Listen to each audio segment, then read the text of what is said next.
Okay, good afternoon, level ones. In front of me, I've got the ingredients for our next assessment. Now, our next assessment is a poached pear with shortbread biscuits. Sounds really simple, and it pretty much is. It just requires a little bit of precision, especially in the weighing of the ingredients for the shortbread biscuits.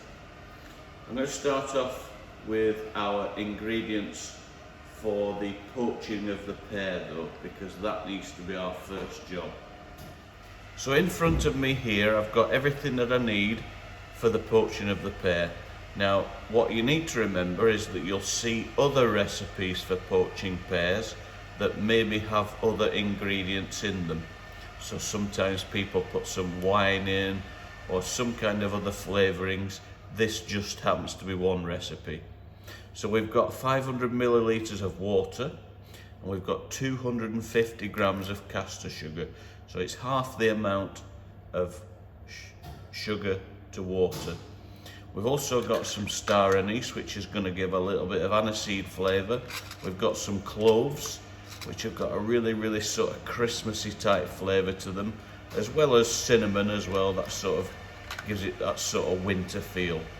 I've got one pear, which we've checked for quality and for freshness. If it was bruised, I would discard it.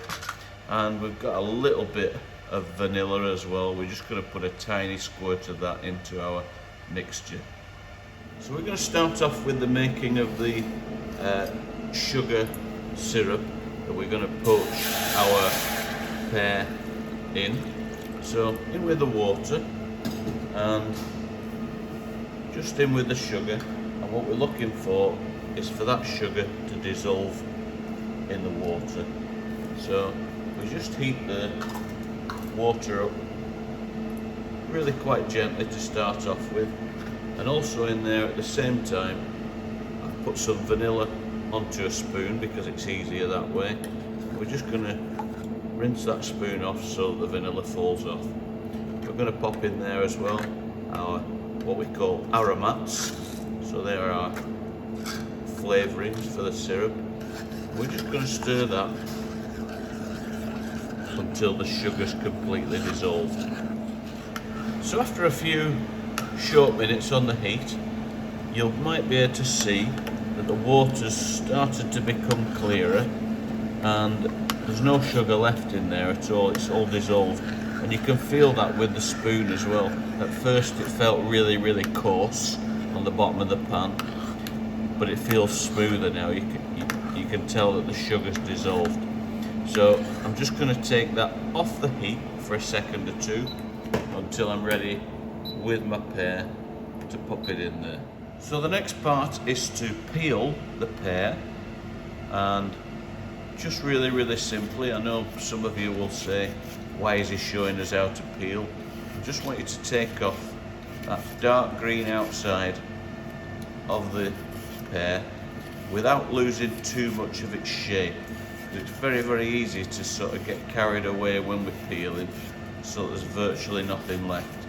We don't want to waste any of the pear at all. So last bit of peel coming off. As I said, make sure you do get it all off.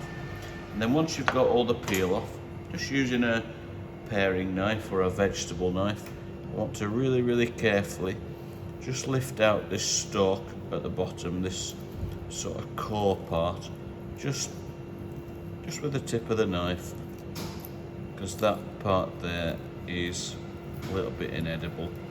You should be able to just take it out, and it will leave a small hole, but if you're really careful, you'll be able to get it out in one piece.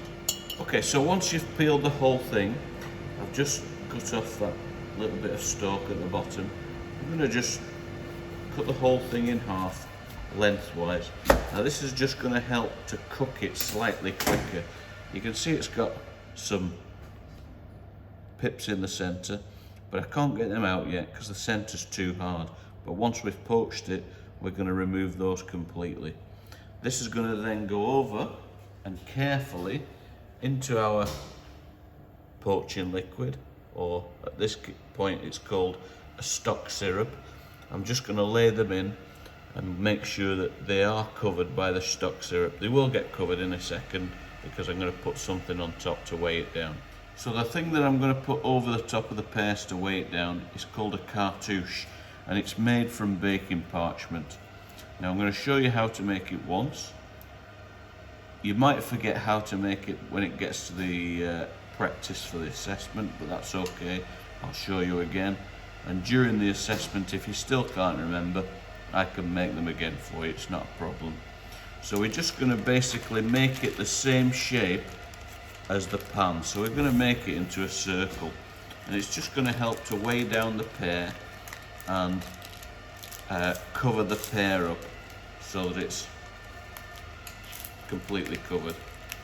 And I'm just basically folding, and then once I've folded and it looks like a dart shape, I put this tip to the center, and then I'm going to tear at the edge of the pan just using my fingers, and if you can't get it off with your fingers, a little cut of a knife will do it, just cutting through the paper, and then that should fold out and it should cover the top of the pears.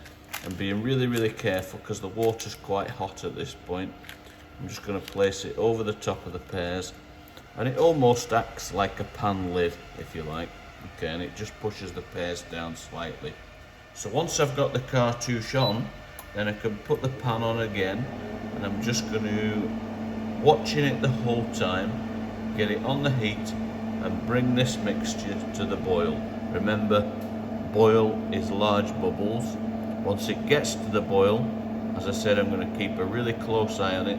I'm going to turn it down so that it's simmering really gently, and I'm going to simmer it probably for about 8 to 10 minutes until my knife passes through the pear easily. So this pear's been on for about 8 to 10 minutes now, so I'm just going to draw back the paper, and I can see that the pear's changed colour quite a bit, and I'm just going to insert a knife, and I can then tell just by inserting the knife that it will pass through quite easily, so that to me is cooked and ready.